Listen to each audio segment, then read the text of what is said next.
I can feel like I'm doing a great job before I've even started. It's awesome. So thank you. Well, if you have been with us for a few weeks, we moved from a Finishing Well series to we're doing like a flyby of Leviticus and then Numbers today.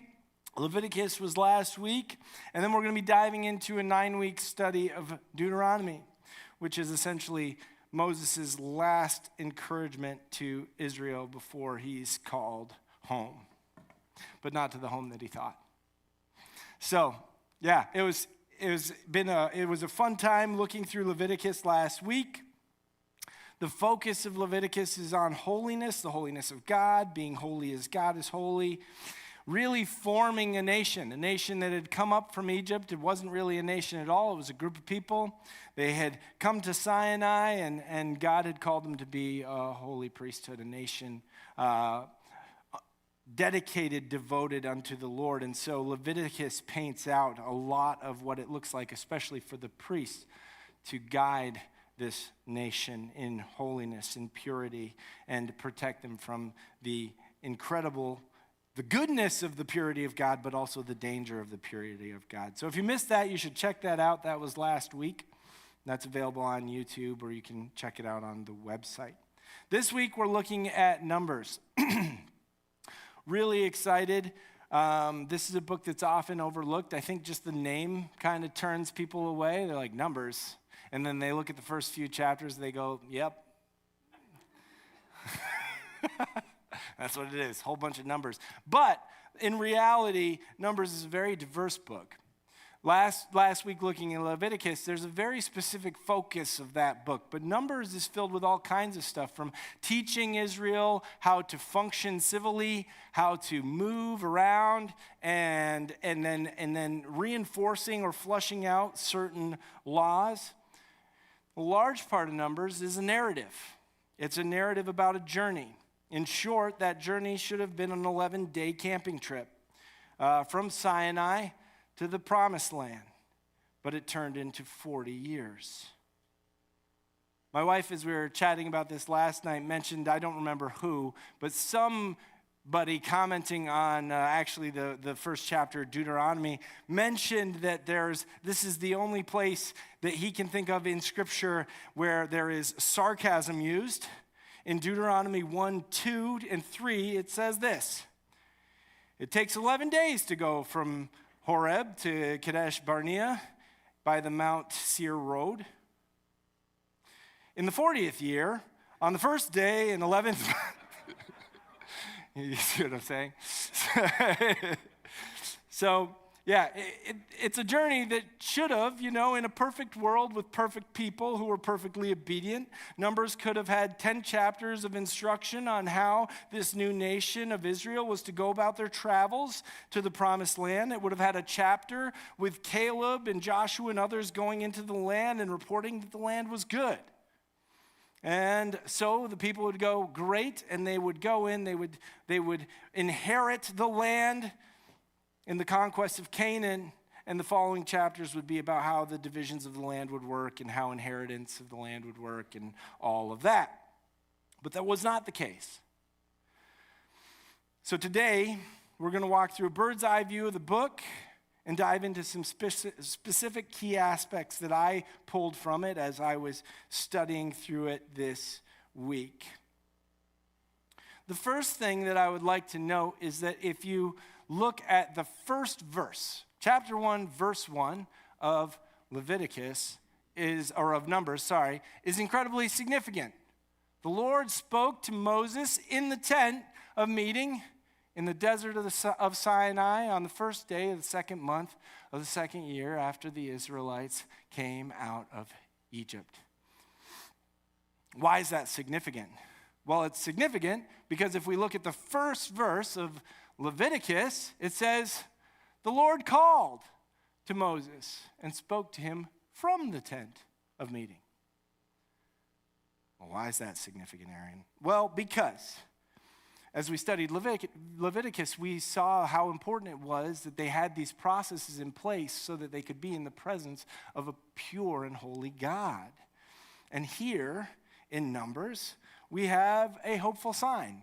God isn't calling out to Moses from the tent as he was in Leviticus. No, in Numbers, he's meeting with Moses in the tent. And so we see that the establishment that happened at Sinai in Leviticus has allowed for the people to engage with God in a new way. That's wonderful. So, the outline of this book is 10 chapters at the front end, which deals with a census. That's going to be important. You remember, it's called Numbers because of the census. There's 2 census in Numbers.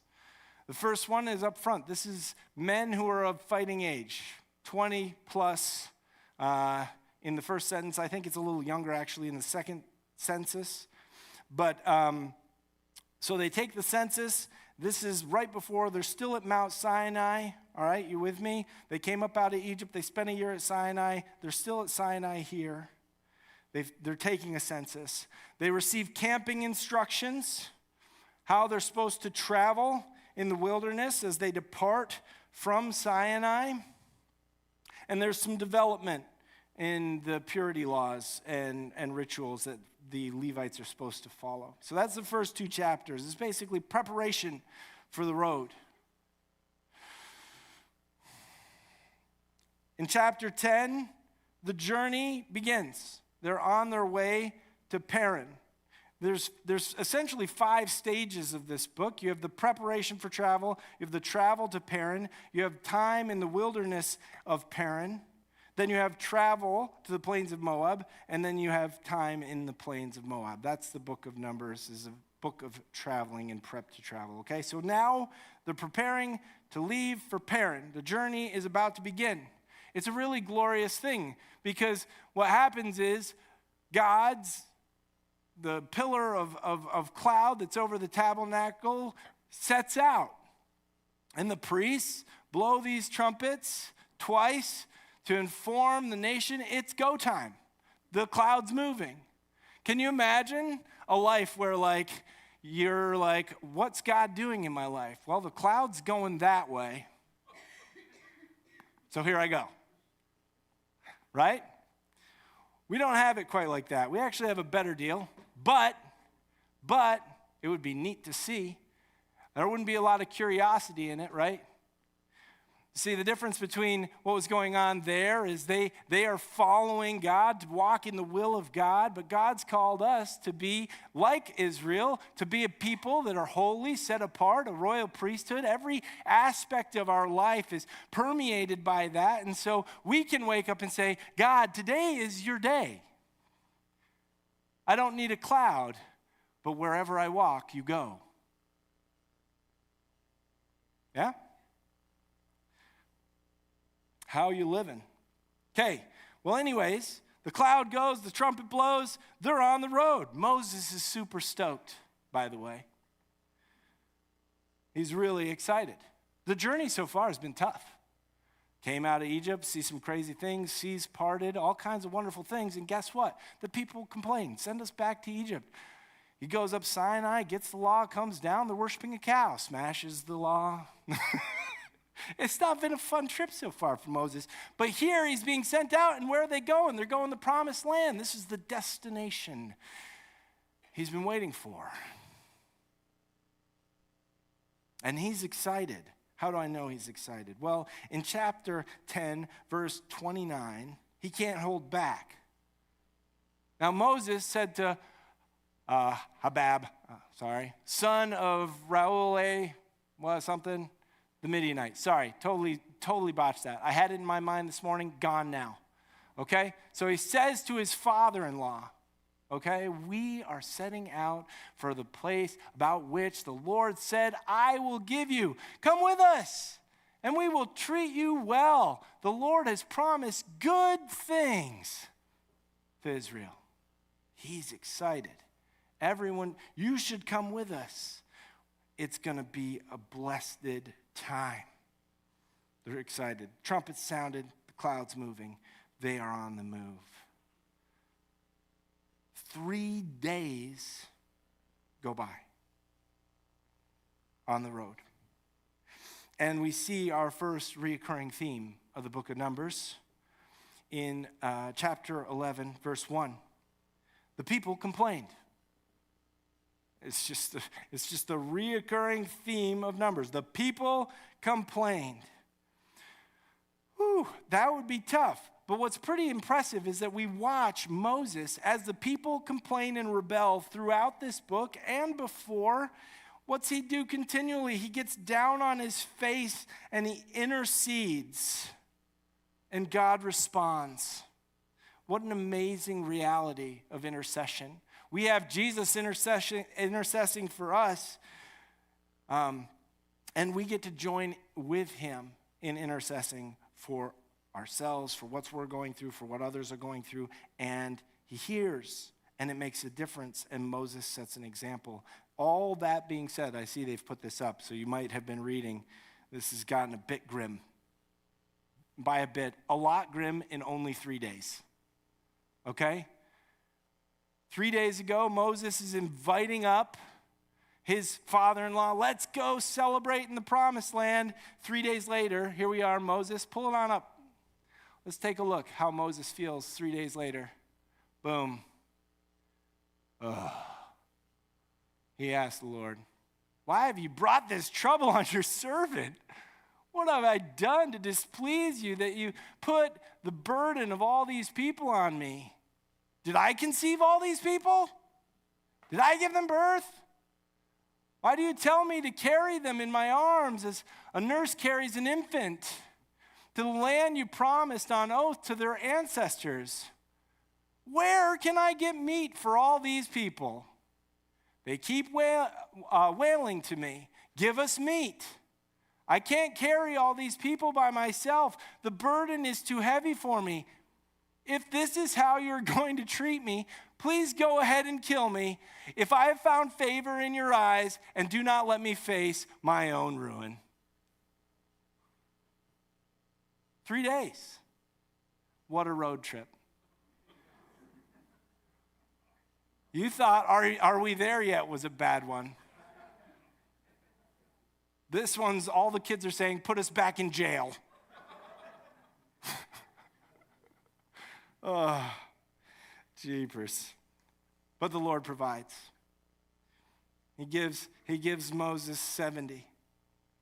And the Spirit of God anoints the 70, and they are able to come and share in the burden of care for the community of Israel.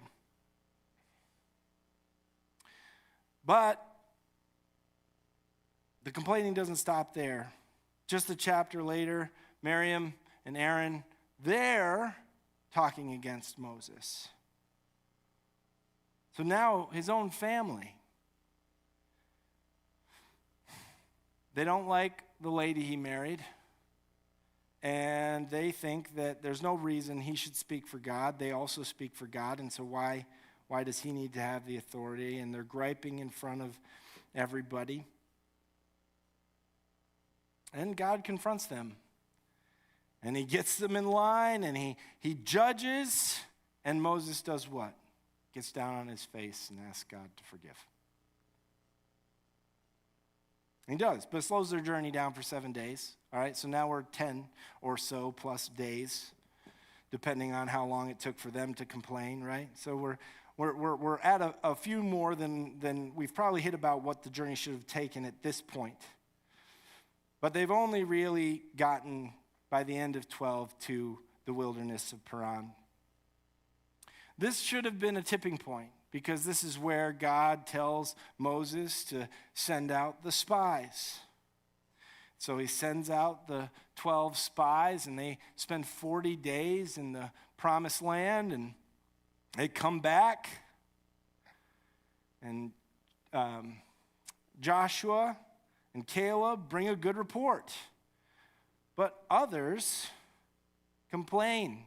No, they're too big. There are giants there. Nephilim, son of Anak, right?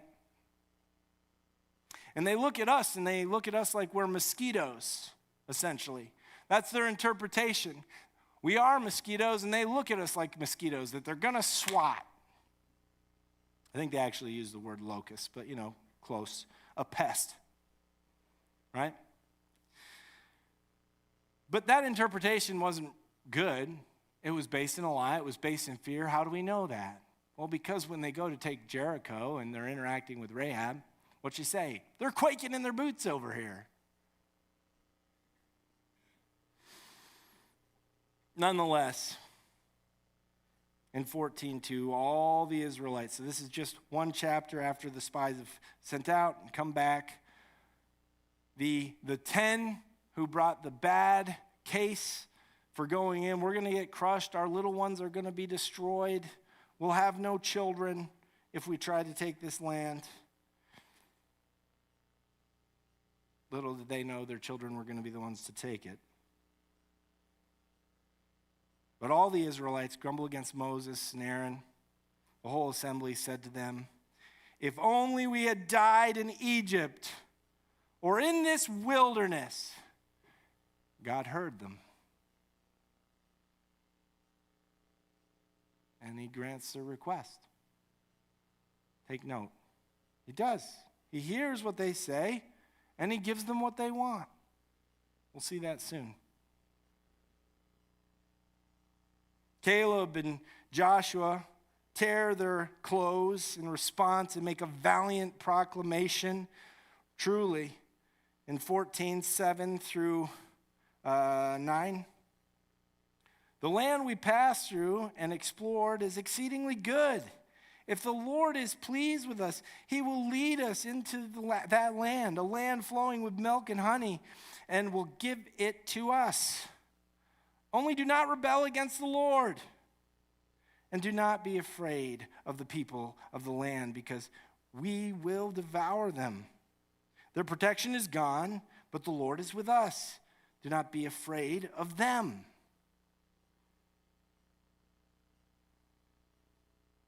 But complaining and fear are contagious, and their trust in God was lacking. That's been evident. And so their response is to discuss stoning them. Let's stone Joshua and Caleb and Moses and Aaron and get some new leaders. This infuriates God. And God communicates with Moses and says, tell you what, why don't we just start fresh with you? Why don't we start this over? I'll make your name, your family great, into a great nation.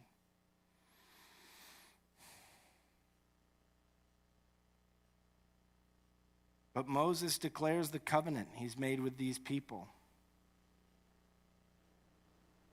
And he declares to God that these are the people he's chosen. You brought them up out of Egypt. Show your power. Essentially, Moses' plea to God is glorify yourself.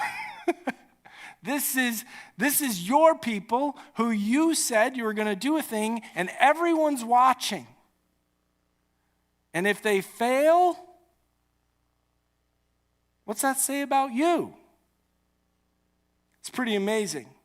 The way I interpret this text is that this is a test that Moses goes through and is successful.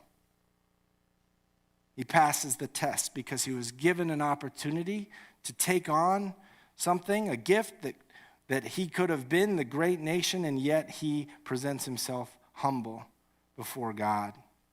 And God relents, but does cast judgment on the rebellious generation. And so, for the generation they took the census of in chapter 1, that generation is not going to enter the promised land. Only Joshua and Caleb. And at this point, I think Aaron and Moses were expected to also be joining in the promised land because their disqualification comes later. Ironically, Moses tells the people, all right, you've got your will. You will stay in the wilderness. We won't go into the promised land, and everyone from this generation is going to die. We are going to spend 40 years, 1 year for every day that the spies were in the promised land. We will be in the wilderness. And then we have some really remarkable and ironic disobedience. The same people that refused to go into the promised land have now been told, you will not go into the promised land. So says God, and they say, now we will go into the promised land. It's impressive. They couldn't muster up the courage to go in with the giants and face them with God on their side and his promise of care for them. Suddenly they're facing the punishment for disobedience, and their response is, let's give it a try. Even with a warning. Moses says, no, don't do that.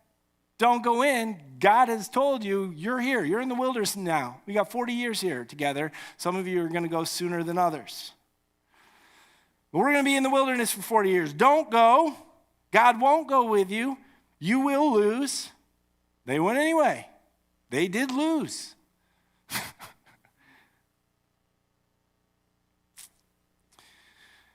But maybe there's something being learned as we go. I don't know. That generation seemed pretty stubborn. It's pretty remarkable. This whole book is kind of like a cliffhanger, because since Genesis 12, where God tells Abraham, your people are going to multiply like the sand of the seashore, stars in the heaven, and they're going to be a blessing to the nations. We're like waiting. When's that going to happen? Are they going to make it? It keeps looking worse and worse and worse. So now we know we're going to be in the wilderness for 40 years. And some of the priests, the sons of Korah, there's a rebellion there. Moses to confront the rebellion, because they're trying to say essentially that they're all holy, they're all set apart. There's truth in that. But they're trying to use that truth to undermine the position that God's given Moses and Aaron. Ain't that the way? It's often a little bit of truth and a whole lot of lie that's convicting. But they come after them saying, no, we're all holy and set apart. No one should have a voice greater than the other. And Moses says, well, let's do this little ritual and worship to God and see how that goes. And ultimately Moses ends up saying to them, listen, here's the deal. If God didn't anoint me to be in the role I'm in, leading the people of Israel today, that'll be evident because you'll just die a natural death. You'll die of old age, like everybody else. But if by some wild miracle the earth opens up and you fall in and then closes up, you'll know God made me the leader. Not that it'll matter anymore. And the minute he finishes saying it, whoop, there they go. You'd think that that would quiet the rebellion. Oh, it doesn't. In fact, the people blame Moses and Aaron for killing all the sons of Korah. But we know God was merciful even in that moment, because when we turn to the Psalms, who's writing Psalms? Sons of Korah. So there are some. All right. You guys still with me? There's a lot of narrative here, but we're digging. I promise. There's some more to come. That's good. It's really good. All right. So we are on our way they're traveling to the plains of Moab at this point. There's been quite a bit of time. There's been a lot of disobedience. A lot of people have passed away, assumingly from that generation. So the timeline is getting there. That 40 years is looking like we're going to have a new generation at that point. But they're on the road again.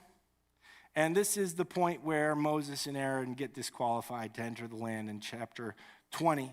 Israel's complaining again about being thirsty. There's no water where they are, and so they go to God, and God responds. And in 20 verse 10, he says to speak, or not in 20 verse 10, sorry. He says to speak to the rock. He tells Moses, take Aaron's staff, go out there, speak to the rock, and the rock will yield water, and it'll provide for the people and for the livestock. Moses disobeys. And despite seeing many times in his history where he was given opportunities, just like we saw a few moments ago, to be that great nation and yet turned it down in this moment and in his rage with this people. He says this in 20:10. Listen, you rebels, must we bring you water out of this rock? Then Moses raised his arm and strikes the rock 2 times with the staff, and water comes out. What I think is Aaron and Moses took credit for what God was doing. In their anger and their wanting to justify themselves before the people, they smashed the rock and said, "We'll give you water." And God says in verse 12, "Because you didn't trust in me enough to honor me as holy in the sight of the Israelites, you will not bring this community into the land I give them."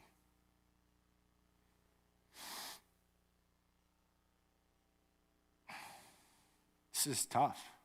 This is really tough for me this morning, reading this. I was reading through, especially as I was reading through, reflecting on this morning, and I'm reading through chapter 10 and watching Moses celebrate where they're going and inviting his father-in-law. This is like the worst ice cream drop ever. You know what I mean? Like that feeling you get when you drop the ice cream cone. That for me is a terrible moment. I don't know how it is for you, but if you've got a nice ice cream cone and you drop it on the ground, it's a horrible feeling.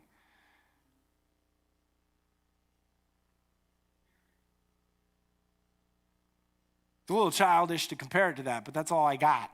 So, right? But this is like the greatest hopes and excitement. Finally, the road's coming to the end, and you hit this point, and you disobey. You bring glory and honor to yourself rather than God. And he says, now you don't go in. That's hard. I can't totally wrap my mind around that. But it is what it is. And so this morning, I cried a little for Moses. Because that's hard. I was thinking about, though, there's a cool kind of parallel that we see. I was mentioning to Scott. In the Transfiguration, Moses is there. What a neat thing. And 2 things that he, in his mission on earth, that he wanted, right? He wanted to be in the promised land. He wanted to see the face of God. And at the Mount Transfiguration, he got to do both. Pretty cool. I wouldn't read into that too much, but it's neat.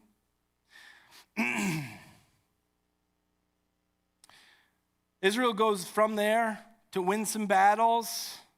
They continue to complain against God, and he sends venomous snakes. We're going to come back to that.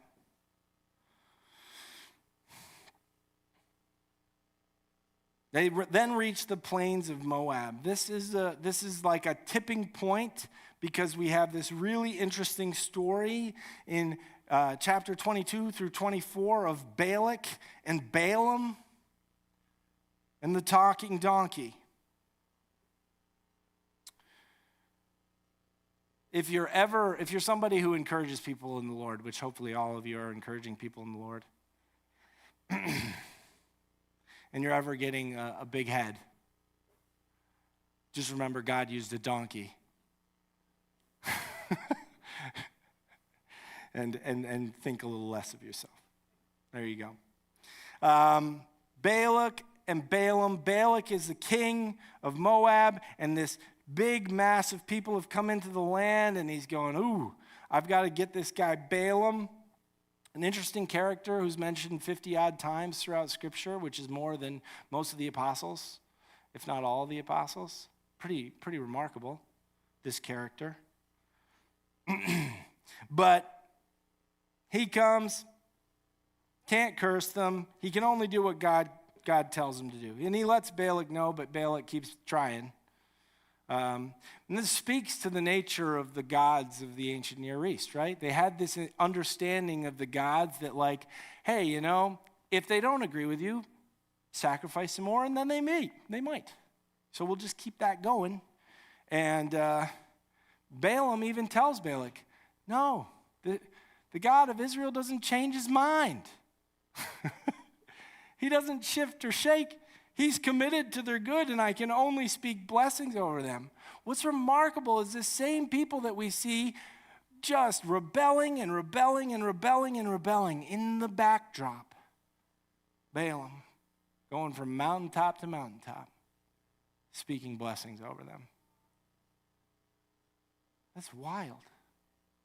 As I think about that, I'm reminded of Genesis 15. If you're not familiar, it's the vision of Abraham or Abram, where God in a vision splits animals, and then usually if you're making a treaty or a covenant in the ancient Near East, then one of the people in the covenant would be perceived as the more powerful. Who do you think between Abraham and God was the more powerful? Any guesses? God. Good job. Aced it. God's the more powerful. So in these covenant relationships, the way they worked by default was that the less powerful one would pass through the bodies that were split to the more powerful one to make the agreement. And it represented the fact that if I fail on my end of the agreement, let me be like these dead animals. But that's not how this went in Abram's vision. No, God passed through. His commitment to the covenant was total and complete. His commitment to Israel is total and complete. And despite their rebelling, despite their failings, God is faithful and he's carrying out his mission for their glory, for their good and God's glory, not their glory. 26, we get another census. And at this point it's said in 26:64, long chapter, not one of them was among those counted by Moses and Aaron the priest when they counted the Israelites in the desert of Sinai. So at this point, the whole other generation's gone. And so in the last 10 chapters, we now have the instructions, the succession of Joshua, who will be taking the place of Moses. We have dealing with specific laws and instances that have happened in the wilderness that have made exceptions and crafted laws in a very specific way regarding inheritance and land. We have more victories, and we see some of the tribes of Israel settling actually on this side of the Jordan. And they have to commit to Moses that they're going to follow through and be part of the army that conquers Canaan, but they could settle there as long as they were willing to commit that. And so they did. And they started settling. That is the book of Numbers. So why is it relevant to us today? Why is it relevant to us today? There's a lot of information. I hope you're able to hold on as we went. But why is it relevant to us today? And a few things stuck out to me. One, complaining is contagious. This is a selfish statement by me to all of you. Because complaining is particularly challenging on people who are trying to teach people not to complain. Ask Moses.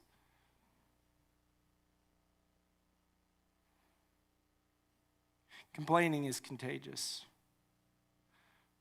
If you're feeling grumbly and you're feeling gripey, just go to Philippians 4:8 and try to realign your perspective. Try to find things to be thankful for. Bad stuff's happening all the time. but it doesn't define us. And we'll see that in our benediction. There's something else that defines us. The second point is that intercession is powerful. Throughout all of this book, we see intercession doing powerful things through Moses' faithfulness. We see God's faithfulness to his promises, and that's incredibly freeing for us, that he is committed to what he promises, and so we can rest in that. We also see that we have freedom. We have freedom to rebel and face the consequences of our actions, as the first generation of Israel there did. I know what you're thinking. Wait, you can't close the message yet? You said you were going to talk about the snakes, and I am. So let's talk about the snakes real quick. Numbers 21:8. Well, we'll get there. So basically, you can leave this up. But basically, the people had rebelled and complained again, and poisonous snakes had come, and they were getting bit and dying to the venom. And so Jesus gives very strange instructions, God gives strange instructions to Moses to make this bronze snake and put it on a pole. And we see here, put it on the pole. Anyone who is bitten can look at it and live. Well, this, along with some of the things that Balaam says, is a point to things to come. Because what is God saying to Israel in this symbol? You'll be saved by faith. If you trust God, if you believe what he says is true, and you look, you will be saved. Why do I know that's the case? Well, because Jesus said so. In John 3:14, Jesus says, just as Moses lifted up the snake in the wilderness, so the Son of Man must be lifted up, that everyone who believes may have eternal life in him. And so we are saved by looking to Jesus. So we have a picture of the gospel of grace. What's the gospel of grace? We are saved by Christ, not by our own good works. We are saved by grace, not by a changed life. And yet, saving grace always changes the life. We are saved by Christ, not by our own works. We are saved by grace, not by a changed life. And yet, saving grace always changes life. I want to invite up the worship team.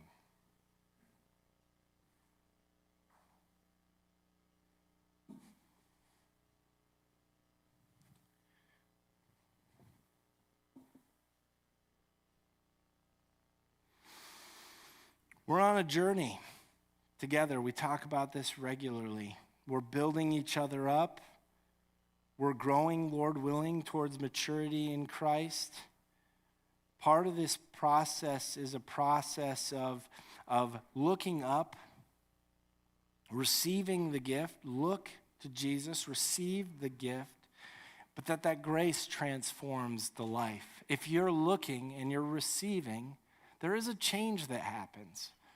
And that can be at different paces depending on where you are, but I can tell you for certain that as your mind wraps around the grace received, as your mind wraps around God's love for you, that the transformation grows exponentially based on that. If we truly knew God, then we would be transformed. Why is the new heavens and the new earth going to be amazing? There's a lot of reasons, and I don't know them all, but one thing I do know, now we know in part, and then we will know fully, and to know fully is to be fully transformed. Let's worship together. If you'd stand.